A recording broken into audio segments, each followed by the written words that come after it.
It's the left versus the right. In the right corner, it's James Flippin. In the left corner, it's Anthony Weiner. Live from Studio 77, it's a 77 WABC debate. So welcome to another episode of Left versus Right. Anthony Weiner on your left, James Flippin on your right. A busy weekend in politics. And look, we're going to try things a little bit differently this week. My audience just heard me describe this on the middle. Some people have suggested that I have something of an advantage in these interactions because unlike you guys who are super busy, you do the news all the time.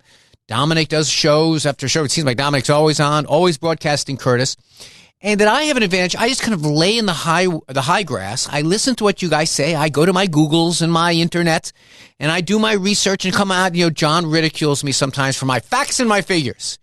And so we decided, all right, let's try this a little bit different. We're calling it Flippin' the Script, where usually the way we prepare for Left versus Right, I realize I haven't let you say to say hello yet. No, well, hello. Thank you for having me back. It's good to be back in the chair. It's great to have you back. Great feedback from last week. But anyway, usually the way we do this is that we come up with a rundown, issues that we're going to cover. I would famously, with Dominic, sometimes halfway through, just tear it up and throw it out because he wasn't following it despite the fact. Anyway, so we decided what we try to do. We're going to do something called Flippin' the Script because of your name.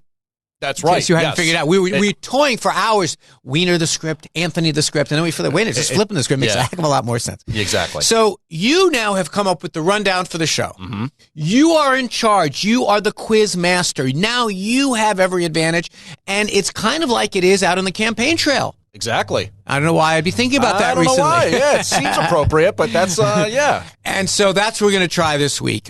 You've got a lot to work with. Mm-hmm. I have tried to think on the bike here. I was trying to think about what you would come up with. I took some callers in the last hour who had some ideas of what you might come up with.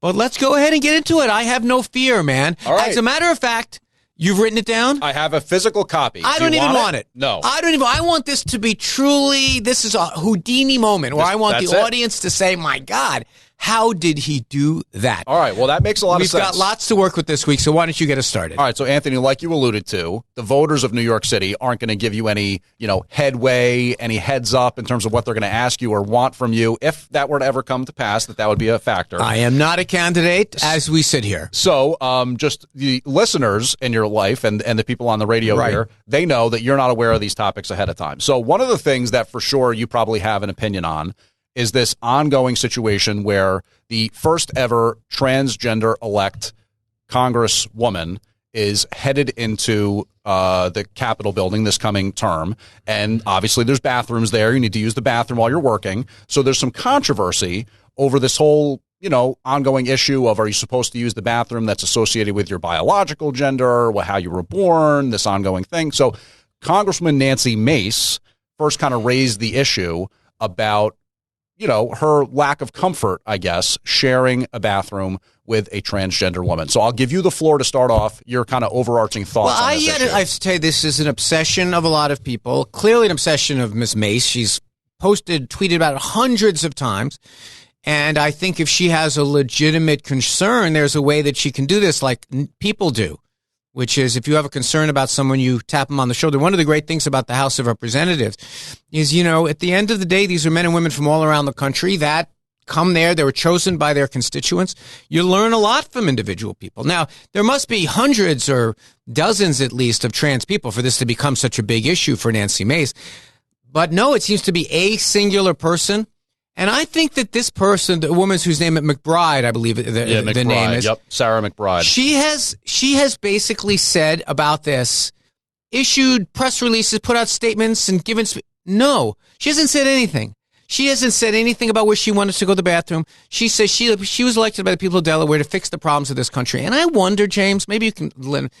I wonder how many people get up every morning when they're trying to figure out how they're going to pay their bills, how they're going to make their schools better, how they're going to be able to afford inflation, how they're going to be able to make sure they have health insurance at their job. How many of them get up and say, I wonder where the one transgender member of Congress is going to urinate? Yeah. You really think that matters? To me, I think it's an insult, obviously, to this person.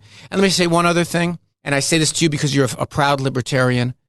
If there's one thing we don't need, is members of Congress making rules about how they're going to check each other's genitals before they let them go into the bathroom. That's probably a pretty good point, I have to say. Look, there's some aspects of this debate that I'm probably going to annoy people both kind of on the right and maybe as much as on the left, because the way I look at it is this is sort of like a weird issue. In other words, what's the fear here? The implication from Nancy Mace, because she said, look, I'm a rape survivor and all this kind of thing, is that somehow there's a risk of assault happening in the bathroom? Or it's weird to make the bathroom out to be a sexual place or a place of sexuality. So just on its face, I don't necessarily really understand. There's a part of me that makes me think Nancy Mace is sort of virtue signaling to the right. Part of you? She's done fundraising letters. She's done tweets after tweet after tweet. She's one hand clapping. Nobody's arguing about this but her. Now, that being said, I think you hear from women that they do worry about their safe space, their privacy, having a place where they can feel safe while going to the bathroom, things like that. One of the things I'd like to challenge the Bud Lights of the world, the sort of woke corporations, is why not come together, put your money where your mouth is, take these two bathrooms or numerous bathrooms at the Capitol building and retrofit the stalls themselves into private little enclaves, right? You could put a door with a top all the way to the ceiling in the bathroom. Maybe the wash area, the sink is unisex or something like that. Let's come to What problem are you solving, James? In essence, from the perspective of Nancy Mace or somebody like her, they want to have a space that's private and reserved. I know, but who is when you say Nancy Mace or someone like her, look, we are filled, too much of our news is filled with demagogues who are always punching down. Do you know what percentage of the United States population is estimated to be transgender? I believe it's like less than 1%. Less than 1%. By the way, a recent poll came out to the Americans think it's about 20% because like they hear so much about it. Well, and that there's something to be said about that. What is there to be said about that? That there's outsized coverage of a lot of this identity politics I stuff. agree with you 100%. How about that? Who is talking about woke this and woke that? It wasn't the Democrats. It wasn't a single there wasn't a single Kamala Harris ad that talked about transgender anything. But hold on a second. Thousands and thousands of ads by Donald like Trump. We said, as I alluded to, the so-called woke corporations, it is a lot of these corporate entities that kind of want to beef up their bona fides with the woke progressive movement that put out these statements, change their avatar in June, all this kind of thing. By the way, you guys had a candidate. His name was Ron DeSantis. Florida's where woke goes to die. He got pummeled by his own party. No one is into this stuff except Republicans who want to fearmonger. Look, I have an overall view about government. And where I am as a Democrat, where I am as a progressive, where I am as a New Yorker. I don't like bullies.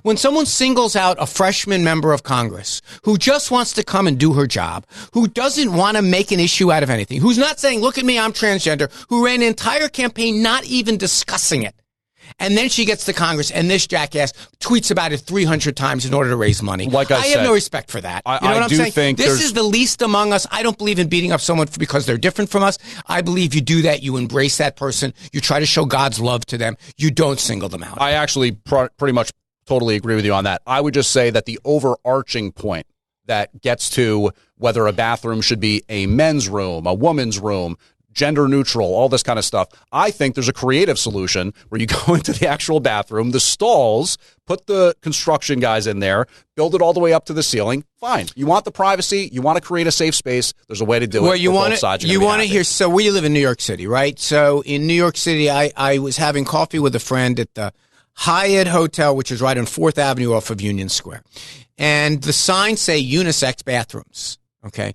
So I walk in and the stalls all are door, ceiling, floor. That's what I'm talking about. But the common areas where the sinks are unisex. I never understood unisex since uni means one. I never quite understood that. But all right, let's put that aside. And there was a woman saying but I have to tell you, it was jarring. I had to apologize. I said, I think this is unisex. Am I right? I want to be very careful. That's the thing. It is kind of jarring. No, That's the only thing that makes it I guess. Whatever. But I guess. But I'm just saying that, yes, there are ways to do this. Yeah. But it always comes down to me, and this is where the libertarian part of liberal comes in, is ultimately respect the rights of individuals. Even if they're a small group, respect their rights. Nothing that this woman, McBride, was doing was in any way stopping Nancy Mace from doing her job. And you're exactly right. And by the way, while this was happening, I don't know if this is on your rundown, while this was happening, there was a person who was literally accused of literally violating women's rights, who was being considered for Attorney General of her party. I mean, listen, you want to figure out things. I am less concerned about where one person goes to the bathroom than I am about things like who's going to hold high office. All right, so let's shift gears a little bit. You alluded to Matt Gaetz removing his name from consideration. This is obviously the left versus the right. Anthony Weiner across from me, James Flippin at the table here. And Gaetz no longer up for consideration. Trump has now nominated Pam Bondi of formerly Florida Attorney General status to be the new U.S. Attorney General. I think that this is kind of a interesting speculation behind the scenes type thing. Was Matt Gaetz almost like a sacrificial lamb here? You put out the really kind of major headline, outrageous, so to speak, candidate, pull that person back. Pam Bondi, how are you going to complain about that once you've had Gaetz by comparison? How much do you think that kind of thing happens here when you're playing the game of confirmations and trying to get people through? Well, I don't think before Trump, no one would think of appointing someone to be the attorney general who had an active investigation going on, who had ethics investigation going on, who was so badly active investigation, not by law enforcement, but you're talking about the members of the House. Had been by law enforcement and then by the House and then Ethics they declined Committee. to prosecute. I mean, let's make some context here. When Bill Clinton appointed a judge here in New York to be attorney general, her nomination was sunk because it turned out she did not pay taxes on a salary to a nanny years earlier. Okay. I can't remember the woman's name. Someone mentioned it to me the other day. The standards have changed so wildly under Donald Trump. Well, don't forget, like you said with Trump, because I tried to mention that, inflating values for a bank loan is not something that typically used to amount to a prosecution. You're supposed to pay your taxes, so that 100%. I'm just saying that paid her taxes. The standards for what disqualifies you, not only did he get nominated in spite knowing all this. It's not like something came out. But Anthony, don't you think it's a very odd reality we're living in right now where Matt Gaetz is basically in a he said, she said situation. And because of that, people are acting as though it's outright fact that this happened with this young girl or, paying for sex. Yeah, I agree. By the way, it's a weird area to be in. I have some sympathy for that. Years ago in 2016, James Comey, who's not even his job, he was the FBI head, not the head of the Justice Department, said, I've done all this investigation of Hillary Clinton's emails and found no laws were broken here, but I'm still going to give a speech about the things that she did and how troubled I am. You're not supposed to do that. Mm-hmm. You either indict the person or don't, and then let the chips fall. Right, and people said he put his thumb on the scale by doing that. And let the chips fall where they may. So I have some sympathy for that idea. There was something else going on here. You had the ethics investigation. You had actual victims who have their rights, too, to actually speak about things if they want to. You want to know where this stuff... Well, I mean, that person hasn't done that in terms of like a public forum. Well, I know, except if I had a guess where these documents were coming from, I would say it's from her lawyers who spoke to the ethics. Well, but there's also this guy, Joel Greenberg, who was sentenced to prison, right, 11 years behind bars, and he was ensnared in a legitimate investigation. Obviously he was charged and convicted. And the claim from people who say this didn't happen with Gaetz is that the guy was sort of trying to convince prosecutors that I have a bigger fish for you to fry. You guys should take this guy down. I'll testify against him. Correct. Reduce my sentence. The whole thing, that horse trading that goes on with prosecutors. Right, which goes on in, I'm going to say 95% of prosecutions. You get someone to testify who was involved in the scheme to testify someone else. It happened to Donald Trump and his convictions. People who were involved in the scheme testified and they got immunity. Right. Or in the case of Michael Cohen, they're sort of set up as a whole. Right. By the way, Michael Cohen's the perfect example. Michael Cohen, a criminal, was one of the witnesses against Donald Trump. Criminals are always testifying against other criminals. That is a fact of life. But in this case, in some cases, they're being promised something to say something that might not be true. Right, they're getting immunity.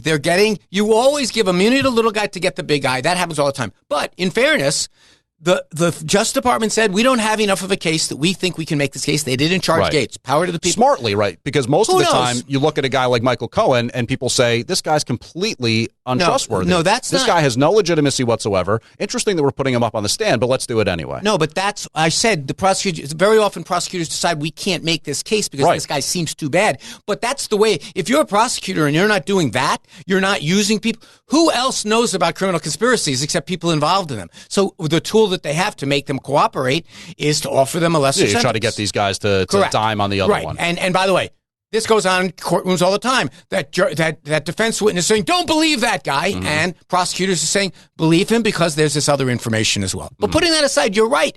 Justice Department said don't prosecute Gaetz. Right. But the ethics office of Congress, they have their own responsibility. A political entity, by definition. Right, but political entity, but unlike any other in Washington. They have the equal number of Democrats and Republicans. No benefit to being a Democrat or Republican in that committee. Yeah. And they, 90% of the times, operate in a bipartisan fashion. Right, but they don't like a guy like Matt Gaetz, who basically is trying to upend the apple cart and did the whole thing where, McCarthy was the House Speaker, and they upended that whole process. What do you mean? Hold on a second. Hold on. Matt Gaetz is a rabble-rouser. He's a guy who... If you're in front of the ethics committee, you're being investigated. But I just want to talk to you about this committee. This committee are generally five, I think, generally not firebrands on either side. A lot of former judges serve on it. A lot of former. None of them are biased. No judges are biased. We'll get there. Right, but the point being that of all the committees in Congress, that is not usually operating in a bipartisan fashion. About 90% of their decisions come out partisan, meaning they're punishing one of their own.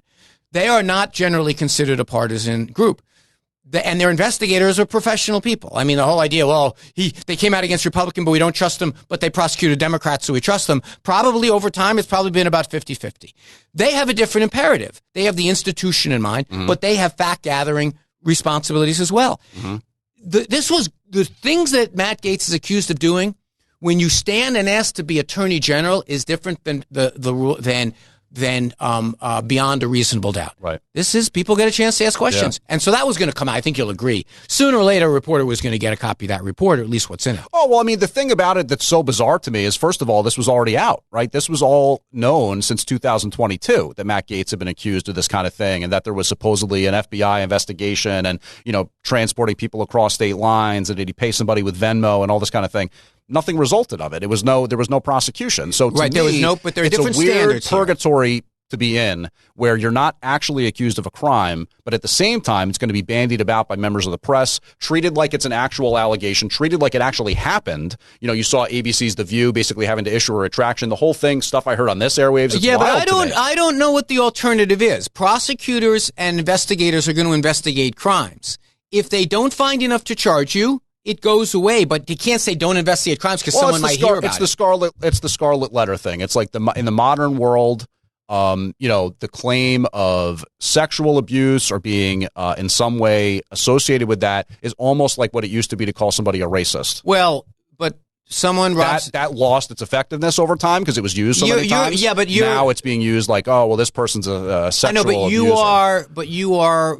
I mean, I hear this all the time. People take the things that I did, which is I was charged with obscenity and making it into all kinds of other things. But putting that aside for a moment, I'm not sure what you're suggesting. If you're investigating bank robbers and someone goes and interviews the people who work at the bank and someone gets out, I wonder if Bob did it, but you're not charged. I don't know what you're supposed to do. This is what law enforcement's all about. I don't know. You have a strange view of law enforcement. Yes, you interview people who are involved in the conspiracy. Yes.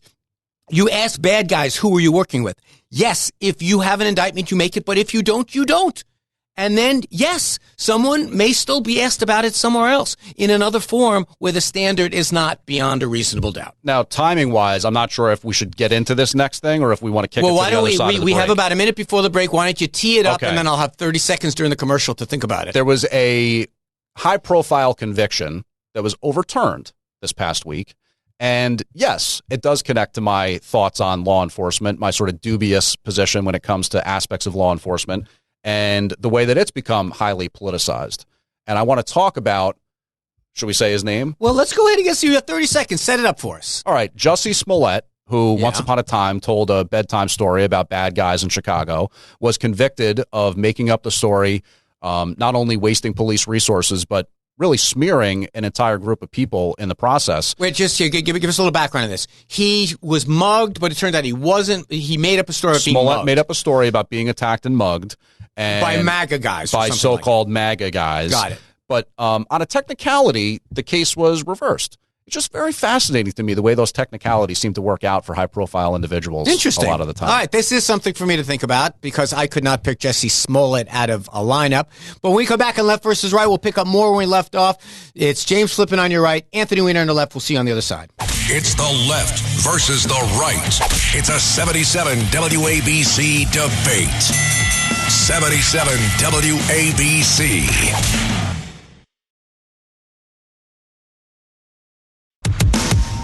It's the left versus the right. In the right corner, it's James Flippin. In the left corner, it's Anthony Weiner. 77 WABC.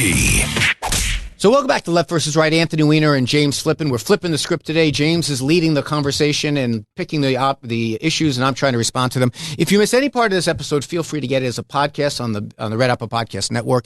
And also you can hear James all the time, 11 to 3 weekdays, doing news cuts, also bantering with the hosts. And you've just heard my show and also this one. All of it's available as a podcast. So Jussie Smollett, before I respond, I didn't have a lot of chance to prep for this. You say the case was thrown out. He was found guilty by a lower court. So should I give the quick profile? Yeah, please do. All right, 2019, it was a really cold, I can't remember, February, January, whatever it may be.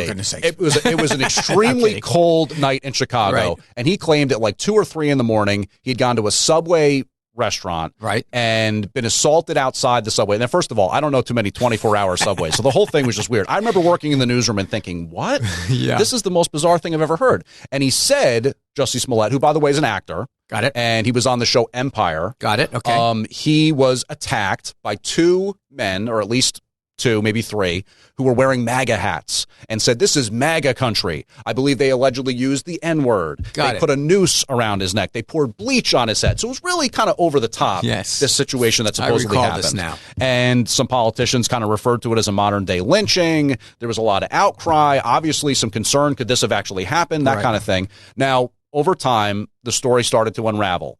There was some records of... It unraveled quickly, if I remember. Pretty quickly. Yeah. Because I think what happened was there was talk about Matt Gaetz, there was an electronic trail of payments that he had made to these 2 brothers. I believe they were from Nigeria. And they were these bulking black guys. They were not your classic MAGA black guys. Definitely not. Although, with the modern MAGA movement, that's true. changing. Oh, yeah. You guys are all over that. Lots of Nigerian MAGA. There we go. Thank you.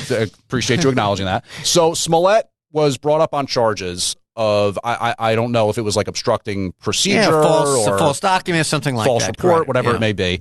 And he was found guilty. He was found guilty, and actually, I think sentenced to like 125 days in jail or something like that. Plus fines. I think you're leaving out something. Okay. My memory was he was originally not charged and told he wasn't going to be charged. Bingo. And then there was an outrage about that. Yeah. And the prosecutor said, wait a minute, never mind, I'm going to go ahead and charge you. Okay. Right. Now, is it Fox, I think, who was the DA there in Chicago? It's not really clear, but I think the local DA dropped the charges because politically there was a lot of pressure. I think it was even Michelle Obama who kind of called her and said, look, can we give this guy Smollett a break? You know, he's a good guy. You know, like let's not. I don't know about that, but here's what I think I understand. Okay. So let's just do the fact pattern, then you can give me your political overlay on it. Yeah. From what I understand, the brief reading I did about this, I wish I would have done more research, was that the highest court in Illinois said, wait a minute, there is a due process problem here because once you tell someone they're not going to be charged, then you kind of can't go back and say, yes, we are going to charge you, because they might do things in that time that basically surrender their own rights. Like, for example, if you say, I'm not going to be charged, and then you go do a radio interview and said, I'm glad I wasn't charged because that guy's a jerk. He should have never even investigated me. And then the guy goes in and gets charged. You know what? Here's what I would say. I have faith that our criminal justice system is the worst in the world, except compared to every other one. You know, we always are going to have to rely on prosecutors making good judgments on who to charge and maybe who to cut some slack to. Maybe we don't get into you. We just talked in the last segment about how a prosecutor in the Biden administration said to one of the least popular guys in Congress, we ain't charging you because we don't think we can make this case. Mm-hmm. And then you also have rights of appeal. Donald Trump had all kinds of opportunities to appeal Judge Merchan's decisions. Every one of them went to a higher court and said, no, they're operating under the rules. Get back, sit down. Have your trial. Well, we'll see, actually, in that Merchan case. Obviously, the state appeals court could decide at some point to overturn the conviction entirely because there was certain evidence allowed that shouldn't have been under the presidential immunity doctrine. He has all kinds of rights to do that, but that's the process. And so if you are even one person who's the least popular guy in the world, like this Jussie Smollett is, and you bring I wouldn't say he's unpopular. Well, he's pretty unpopular. He can't work. He's now been made a laughingstock. But here's the reason that he's not unpopular. And I like to call it, actually, the Jussie system, not the justice system, but the Jussie system. Because not as good as flipping the script, but pretty good. No, it's close, right? Anthony, you and your side, you guys love Jussie Smollett. Jussie Smollett is a guy who totally validated the concept of people on the right being Nazis and evil and monstrous and just all predicated on the story that he told about 2019 in Chicago. I don't know how many. Maybe was that not the campaign strategy of the left in the closing months of this election? Nazis, Hitler, violent, But I'm hateful, saying Jesse Smollett, bleach, nooses, MAGA hats, beating people up at 2:00 in the morning. That's what we do, right? That's exactly what we do. Tying this to the presidency requires gymnastics of a Flippin-esque. I don't think so. Flippin-esque ability. Let me just say this about Jesse Smollett. Okay. I don't know how many. Or you could talk about Alec Baldwin as well. Alec Baldwin. That's fine. These are court cases. Right. They're technicalities. Alec Baldwin was charged only because he's a famous guy. Oh, stop! The guy's that is ridiculous. The guy's he shot somebody dead. When you heard about the facts of this case, right? That an armor, a guy whose job it is to take. I learned. I didn't know anything about being on a set where there are guns right now. Anthony, but you know. Hold on. Let me just finish my. When someone hands you a gun, that it's their job. A person on the set whose job, I didn't even know this, person on the set whose job it is to make sure there's no live guns going on, brings a live gun to the set, and then gives it to an actor who's recreating a scene, and then the gun goes off. Your first reaction is, man, that actor really screwed up? Come on. He didn't bring his own freaking gun. But the definition of manslaughter or involuntary manslaughter doesn't necessarily instill the concept of you meant to do this. Well, I understand, or that you but what wanted to do it. No, but you whatever. Have to show some disregard. What exactly do you think goes on? Well, you realize that Alec Baldwin, the only reason that he's not in jail is because they didn't send some extra bullets to the defense team. No, the reason he's not in jail is the prosecutor is so bound and determined of getting a hash on his belt. Yeah, God forbid he should prosecute somebody who killed somebody. Prosecuting this famous guy that they cut corners left just and right. Just because he's famous doesn't mean he can shoot somebody dead, Anthony. All right. Okay. Yes, you can shoot somebody dead. And just like Jussie Smollett, you guys love Jussie Smollett. But what if it's... No, hold on. Let's get back to Jussie Smollett for a second because we got off there. Anyone who saw that story, anyone of sound mind and body, with the noose hanging from the side, someone's walking the streets, someone's walking Chicago at 2:00 in the morning in front of a subway. Bleach over his head. Well, the bleach, all right, maybe someone has bleach. And MAGA hats. But, I got to tell you, if I had to go buy a noose, I would have no idea where to buy it. Certainly not a Nigerian strongman walking the street. So I think you might be the only person who really believes, a lot of people believe Jussie Smollett. And that controversy lasted for 5 minutes Anthony, before it was clear he didn't do it. People did believe him at the time. Even Vice President Kamala Harris took to X, she might have been senator at the time, and said this was a modern-day lynching. She never deleted that tweet years later. I'm totally... It's all about maintaining the illusion. It's all about maintaining the... But all right, fine. Let's just leave that there. There's now a case, very high profile. We're here in New York City. Yeah. And we hear about it all the time. Daniel Penny. Correct. Accused of criminally negligent homicide and involuntary manslaughter in the whole so-called chokehold death on the subway. You know who is a guy who didn't get any benefit of the doubt, who was never given any sort of grace like Jussie Smollett you're asking for him to be given, is Daniel Penny. Well, how do you figure? What do you mean? He got charged all over the radio here. People are saying that he's a hero. Well, I don't know if people are saying he's a hero. Constantly interviewed. Literally, people are saying he's a hero. Some people think that he is. A lot of people. I would take that position. I would. A lot of people. His lawyers are nonstop being interviewed by Sid on our airwaves. He's being treated as an icon. Okay, so the one media outlet out of 100, if you're going to. We are the most important media outlet on earth. Well said, Anthony. Face it, that pal. much we can come to terms. We can break bread over that one. Fox News. This has become a very right-left issue. Here's my view of it. I trust the system of justice. I trust the prosecutors will bring their witnesses. He will have his defense. So you think he's going to be acquitted then? I'm not in the courtroom. I wasn't in the courtroom for the 34 convictions of Trump. Do you think he should have been charged in the first place? Hold on a second. I haven't seen the evidence. I don't believe that I know more about this than an actual person participating in this case. Well, all the evidence is out there. The recordings, the videos, the testimony. In that case, why have a trial?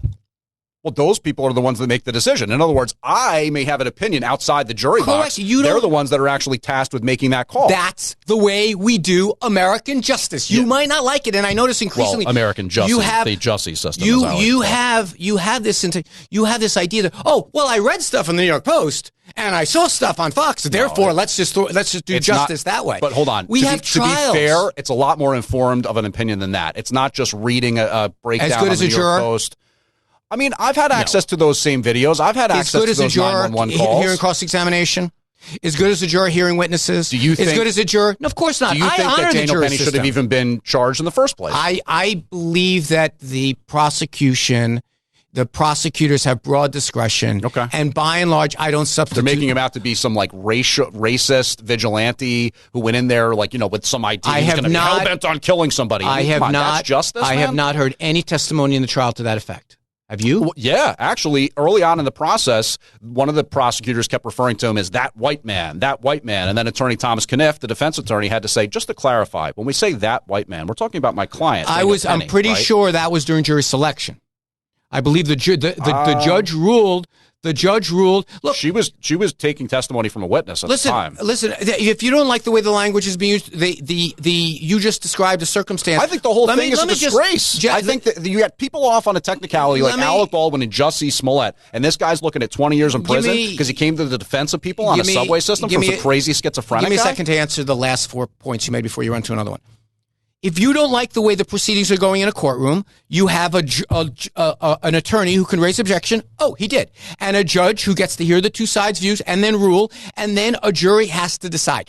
That is the way it works. I honor that system. You despise that system. You want to pick and choose. You want to use headlines from the New York Post. You don't want to put your cult leader in prison because he doesn't get to do crimes. I disagree. I'm a patriot. I believe in the system. Is it perfect? No. Find me the perfect system. Maybe AI is going to start to decide based on watching Fox News.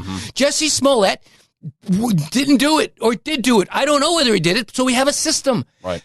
Did Hunter Biden do it? Well, let's decide. Let's let callers to ABC decide whether he did it. No, put on a case, and he was found guilty. Now I know he did it. Right. That's the way we do stuff around here. That's fair, and I think that your perception of the Jussie Smollett system, a.k.a. the justice system, is one that I don't necessarily share. I see it as politically motivated. I see it as like which part was politically motivated? Basically, he saw everything. If you're a guy like Daniel Penny, right, who's a white guy, Marine, not in some way of the seemingly criminal class, there's going to be prosecutors looking to make you out to be a criminal, depending on what it is you do. In this case, he responded to a failing of the system, a failing of the city. There's tons of violent schizophrenic people just wasting away in the subway system. They make things miserable for many different people on numerous occasions. This guy said, I have no problem going back to Rikers. I have no problem killing somebody. I'm going to kill women on this train. He jumped in and subdued the guy, and all of a sudden he's charged with murder. Sounds like evidence. Sounds like excellent evidence. That's because it's a blue city. That's the only reason it happened. Sounds like excellent evidence for the trial. Only reason it happened. Let me ask you something.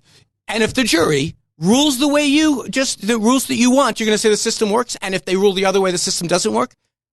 If I don't think it worked in the sense that it never even should have been brought to fair trial. enough, but I think a prosecutor should have had the wherewithal to say this was not a criminal situation. It's a tragedy. It's sad. It's a system that needs review. My listener, if you're listening, you probably are recalling just 10 minutes ago when you were describing what Alec Baldwin did. You said, well, the guy was dead. He didn't kill himself. And you said, that's why you should prosecute. This person has a person But he dead. Actually shot a gun and killed the person. This guy actually put his arm around someone's neck. So pick a lane. You either believe those cases get adjudicated in courts or you don't.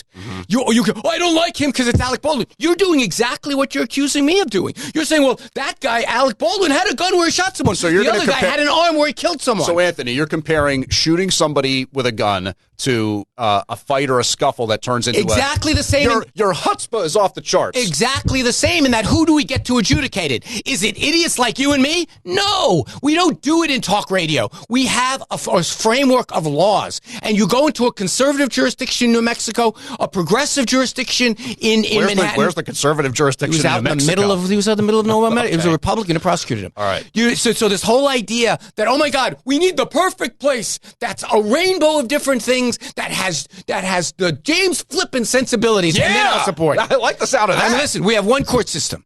We have one judiciary. Even former presidents are not above it. Even felons 34 times are not above it. No one is Even above, Anthony Weiner is not above the it. law. No one is above the law. No one is above the law. You agree with that, or are you against that too? No, I think that if the law is actually fair and just and carried out the way that it's supposed to be, then yeah, nobody's above the law. No, a law is the law. Like, you don't get to decide which ones you pick. In other words, there's no king. There's no dictator. Maybe we should pick which laws we like.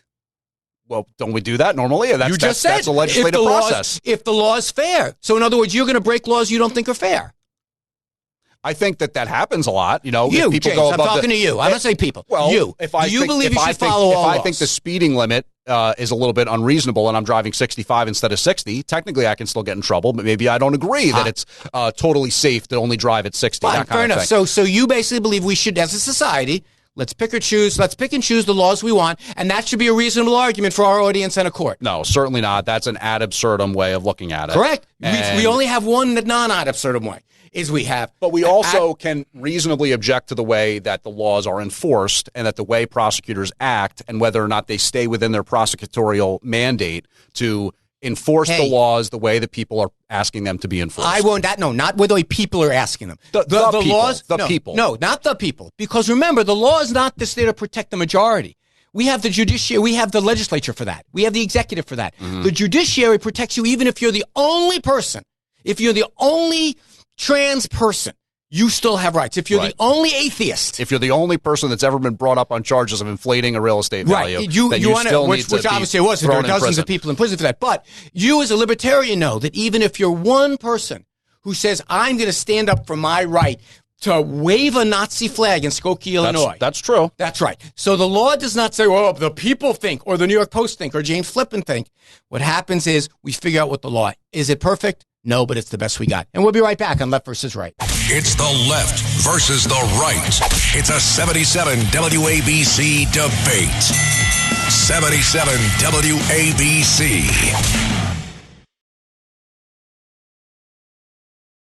It's the left versus the right. From Studio 77, it's a 77 WABC debate. 77 WABC. So welcome back to Left versus Right. Anthony Weiner on your left, James Flippin on your right. James, this is coming up soon as Thanksgiving. You know what we should do, if the boss is here, let us. We should do the things and people we're thankful for and the real turkeys this year. Okay. Right? Like we're doing kind of cheesy. I actually have a Thanksgiving thing on the rundown here. Well, we have to wait. You and I are in the same position. We have no idea we're going to be invited back another week to do the show. That's true. John, Margot, and Chad, they can say enough of these guys. Right. Let's get someone else. They might change the menu. But we're doing it a little different this week. We're doing something called Flipping the Script, where I have no idea what the issues are going to be. James Flippin throws them at me as we go. So far, it's been pretty interesting. James Flippin, Anthony Weiner, Left versus Right. What do we got next? All right. So one thing I did want to get your reaction to was this week, the International Criminal Court issued an arrest warrant for Israeli Prime Minister Benjamin Netanyahu, his former defense minister, I believe, and then Justin Trudeau, the Canadian Prime Minister, a guy I assume you like. You probably even maybe know him or have associated with him in the past. He said the second Netanyahu steps foot in Canada, he's subject to arrest. Now, there's a lot of people, you want to talk about the legitimacy of law enforcement and stuff like that. People debate this ICC and what it is or isn't. But your thoughts on that arrest warrant? Well, I mean, look, the ICC, the United Nations, these international institutions have been historically anti-Israel from its very inception. Bibi Netanyahu is welcome here in the United States. Joe Biden, Kamala Harris, I think the United States of America said we have no problem with this. We don't. And doesn't acknowledge ICC. Here is the problem with all of this notion of if you want to adjudicate how people prosecuted a war, and there should be rules, and we got to be careful. There is a war going on at this moment where Israel is defending itself against Hamas in the south, Hezbollah in the north, Iran in the not so distant far off, Arab states all around her who are at war with her, to kind of take this moment when there are still hostages being held to point a finger at Bibi Netanyahu and his former defense minister and say, you guys are war criminals, is beyond preposterous. One of the things the Israelis said during these proceedings is, look, if you want to have a full conversation about how we're supposed to do this, first thing, can you stop blowing up our people? How about that as the first step? So, and none of this, and by the way, the person they indicted from Hamas, I don't even think is alive anymore. Long story short, it's outrageous, and I think what ICC is doing is delegitimizing itself in this process. So I think it's outrageous what they're doing. I am no fan of Bibi. I think if the hostages came home tomorrow and they had elections, Bibi would probably lose the election. And I think that he has, and that you can make arguments that he has said and done things that have been unnecessary, taken unnecessary tolls on civilians. I get that. You can have that conversation and be of good faith, but to single him out and call him a war criminal is beyond the pale. Yeah, I mean, obviously there's probably not much disagreement between us. You get into some of these foreign issues and issues of war and stuff like that. It doesn't necessarily fall on the left-right paradigm here for domestic politics. But I will just say that the one thing that I read months ago, maybe even a year ago at this point, is when you think about the way Hamas, for example, operates, the way they infiltrate their ranks in soft targets. I mean, they're amongst hospitals, apartment buildings, stuff like that. What are you supposed to do? That's the question. Either you're going to just allow them to operate with impunity and there's nothing you can do about it. That's one choice. Or you're going to launch strikes, launch military operations, and terrible, tragic things are going to happen involving civilians. So yeah, but I'm curious about something. You have staked out an interesting position here at the station as identifying primarily as a libertarian. Mm-hmm. So libertarians have been among those who have said we should not be supporting Israel. Right. We should not be providing armaments to Ukraine. Yeah. We should not be helping out with humanitarian crises overseas. That's where this whole notion of like it's the government should be as absolutely as tiny as possible. Mm-hmm. You know, we're going to have this situation, maybe it's even on your rundown, where we're going to try to slash the size of government. Where, you know what, sometimes spending a couple of % in a foreign country to keep those countries stable winds up helping us here domestically. There's been a lot of theories about that bandied about, like in my lifetime, Anthony. Like I'll take you back to when I was in college, some 20 years ago or whatever it was, and I read a book. I believe it was written by Fareed Zakaria. I don't know how to pronounce his last name, and it was compelling to me as a young man. He was talking about, you know, advancing liberal democracy and Western style democracy in the Middle East and all this kind of thing. And I think at that time I was more closely identified as probably a neocon or maybe a globalist Republican and stuff like that. It doesn't work, right? Like the concept is a flawed one. I think that there's just too much that's different about and remarkable and unique and special about Western life and things that happen here in America that just don't replicate in other parts of the world. And I've heard those arguments before about the importance of having the fight there as opposed to having the fight here. And I've heard about the concept of, you know, Putin's, not to get off the Israel thing, but Putin's going to roll across Europe and be on Poland's doorstep. And, you know, these men and women that are fighting in Ukraine and Russia, they're the ones that are saving American lives from having that happen. I kind of reject those arguments. I think that I'm probably fairly identified as pretty isolationist and, you know, thinking about spending on foreign countries as something that we don't really need to be doing at that level. Now, I am in other words, I support Israel's mission. I support Israel's right to exist. In some ways, I do differ from some other people on the far right or in that sort of libertarian space. I'll be the first to admit that. But I do object to the amount of money that we spent. Well, I mean, look, I think that's a thoughtful position. Here's what I would say. I would say, what's the use of being a big, powerful country if we're not going to do good? If we're not going to defend people from tyrants and dictators, if we're not going to help people in their times of earthquake and needs, sure. If we're going to go out and destabilize the country of Venezuela because we don't like the leadership, and then the socialist country topples. We could probably have a lot of common ground on the whole meddling in foreign elections. But that's the point. But we bury a socialist country and make it fail in Venezuela, and then those people come here, and rather than saying what we did with Cuba. So wait, you're saying Venezuela's collapse is the result of like the CIA's machinations and stuff like that? No, it's because of our policies to sanction them, our policies to cut off their oil purchases, to basically drive their country into the ground because we didn't like. And by the way, it was bipartisan. It was bipartisan, left and right, saying let's crush Venezuela. And before you know it, you have 1/5 of Venezuela at our door because we're such tough guys. And then we don't want to. By the way, I don't necessarily share your same thing with Cuba. We did the exact same thing as Cuba. We tried to destabilize Cuba. I think it was Venezuela's own policies that led to the situation. Oh no, they couldn't sell their oil anymore. They couldn't sell their oil. We put sanctions on them so they couldn't sell their oil. Well, but I mean, again, that's revisionist in the sense that they had totally already upended their system and moved toward a socialist system under Chavez. I know. Well, this is more on Maduro. But I mean, listen. The fact of the matter is, when we say Shell Oil, you have to close up here, or Citgo, whatever's the way, Citgo is there. Mm-hmm. So you got to close up here because we're not buying any Venezuelan oil, and that's their only export. And suddenly they also then can't buy supplies during COVID, and so they have hyperinflation, and then everyone flees the country. And we're like, oh, sorry guys, we did it with Cuba as well. But the difference in Cuba, by the way, not to get too far off a tangent, we destabilized Cuba. Cubans came here and Republicans embraced them like Lanzmann. This time a socialist falls and you guys are like, we hate you people. Anyway, let's move to the next thing. All right. So one thing that we could potentially touch on a little bit there is Biden's approval for Ukraine to use U.S. missiles I'll just kind of touch off the debate. I think that's completely irresponsible. I don't think there's any basis for telling Ukraine that they can use U.S.-made missiles here to kind of escalate the conflict. I never hear anything about peace talks from the Biden-Harris White House. Which side do you think our country should be on in that war?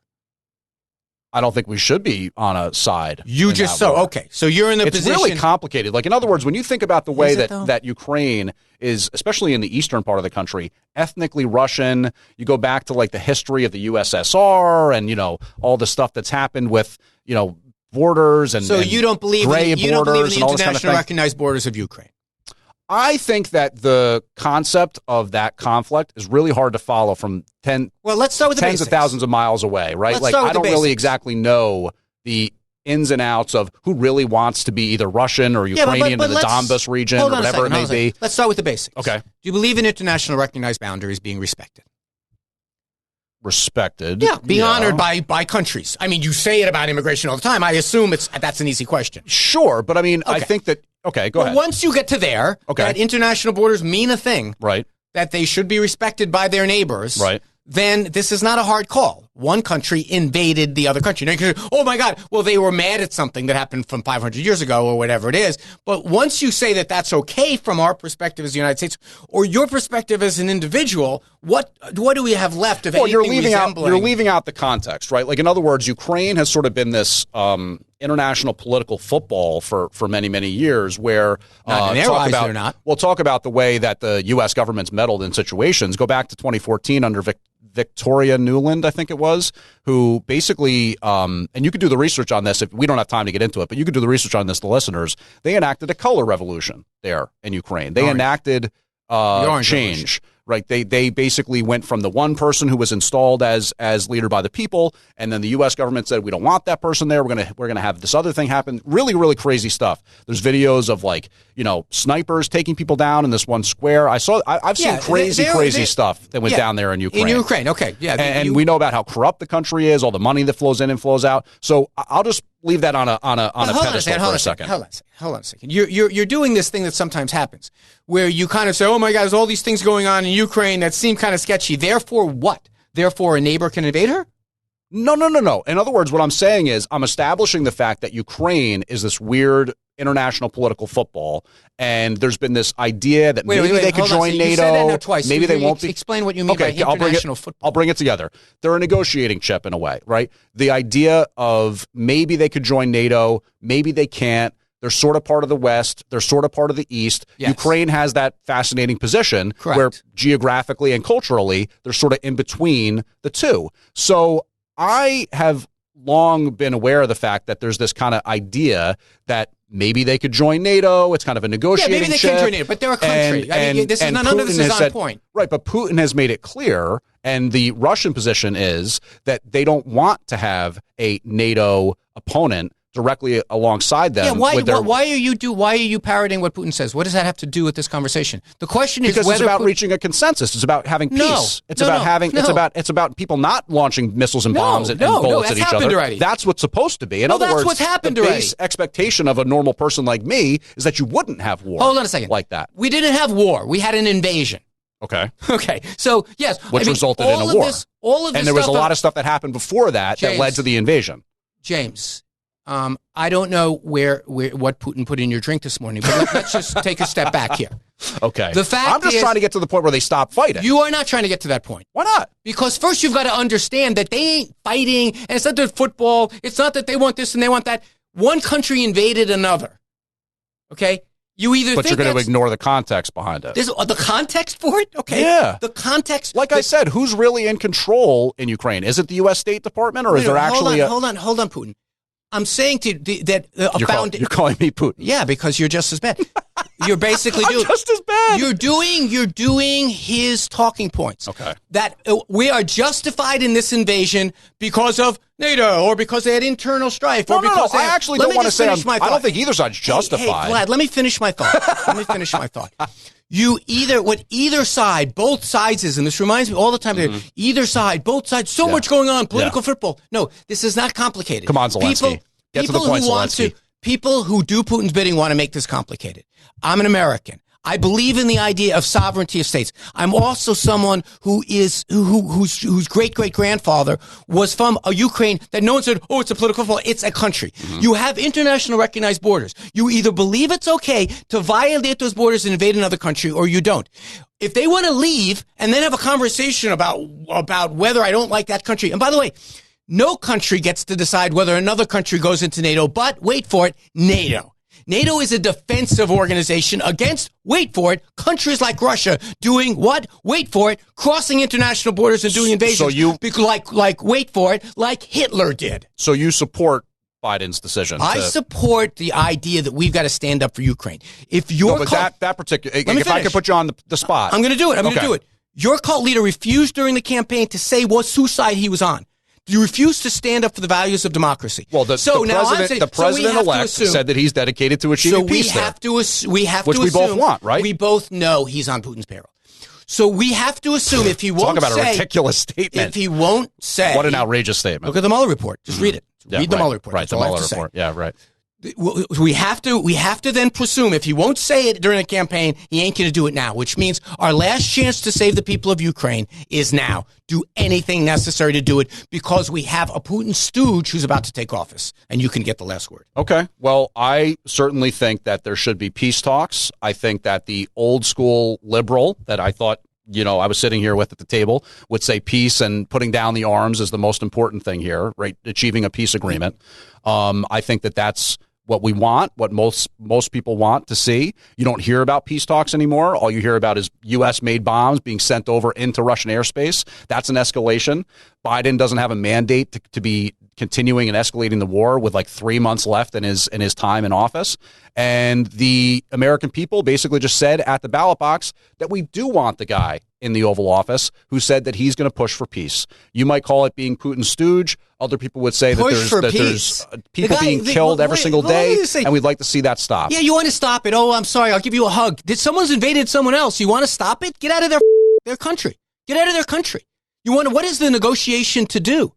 We're going to give up land? Okay. Let me ask you something. Peace agreement. Okay, you want peace in Israel between Israel and ideally, and Hamas. In that case, why doesn't Israel just stop shooting? Well, I mean, I think that the facts between what is and isn't happening in Ukraine and Russia is pretty different than what happened on October 7th and what Hamas did. Actually, they're similar in one way. Someone invaded another person's border and killed a lot of people. You don't blame the person that's been invaded for trying to get their country back in order. Yeah, I think that the situation's a lot more nuanced there in Ukraine and between Ukraine and Russia. But that being said, you have no problem with Biden approving the U.S.-made missiles being sent over there. I firmly disagree with that. Well, who would have thought? I would have thought I'd be on the left. Let's see. I'd be on the left for that one. But no, Warhawk Anthony Weiner. Take it easy. We have James Flippin on your right, Anthony Weiner on your left, and right in the middle of all the action, it's Vinny Medugno. It's the left versus the right. It's a 77 WABC debate. 77 WABC.